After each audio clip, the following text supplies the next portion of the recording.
नमस्कार. एकदा एका मुलाच्या घरी पाहुणे जेवणासाठी आले होते. जेवण सुरू होतं आणि अचानक पाहुण्यांनी त्या मुलाच्या वडिलांना प्रश्न विचारला, तुमचा मुलगा काय करतो?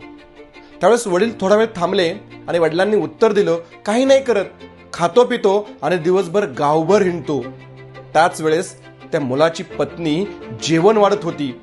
त्या मुलाच्या पत्नीला एवढं वाईट वाटलं की त्या मुलाच्या पत्नीच्या डोळ्यातले अश्रू त्या मुलाच्या ताटात गळगळ गळगळ पडले. तो मुलगा धडक ताटावर उठला, धडक ताटावर उठला आणि घराच्या बाहेर निघून गेला.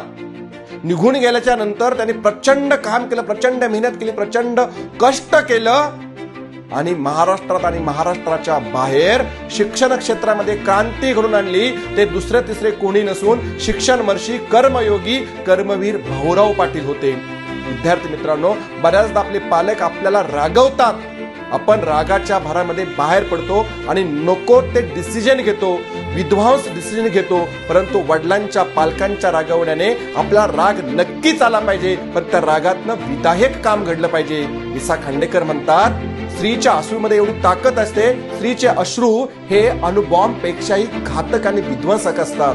परंतु कर्मवीर भाऊराव पाटलांच्या पत्नीच्या अश्रूने शिक्षणामध्ये क्रांती घडून आणली आणि ही ताकद एका स्त्रीच्या अश्रूमध्ये असते, ही ताकद वडिलांच्या रागवण्यामध्ये असते. विद्यार्थी मित्रांनो, आपल्या आईवडिलांचं रागवणं आपण हे आपल्या चांगल्या गोष्टींसाठी असतं, हा संदेश या माध्यमातून घेतला पाहिजे. कर्मवीर भाऊराव पाटलांकडनं हे शिकलं पाहिजे. आपल्या पत्नीचे अश्रू आणि आपल्या वडिलांचे रागाचे बोल आपल्या कामासाठी किती महत्वाचे होते. शिक्षण क्षेत्रामध्ये क्रांती घडली, यासाठी वडिलांचं रागवणं आणि पत्नीच्या डोळ्यामध्ये असणारे अश्रू त्यांच्यासाठी किती मार्मिक ठरले. आपल्या जीवनामध्ये सुद्धा विद्यार्थी मित्रांनो, कधीतरी रागवण्यातनं अश्रू पडतात, परंतु या अश्रूच्या माध्यमातून आपण चांगलीच गोष्ट, चांगल्या गोष्टीच जीवनामध्ये घडवल्या पाहिजेत. आणि त्यासाठी हा संदेश आज तुम्हाला कर्मवीर भाऊराव पाटलांच्या माध्यमातून, त्यांच्या कृतीच्या माध्यमातून अत्यंत महत्वाचा आहे. रागवलेलं आपण नक्कीच मनापासून स्वीकारलं पाहिजे आणि त्या रागवलेला कोणी जे आपल्यासाठी रागवतील त्याचा उपयोग आपण आपल्या जीवनामध्ये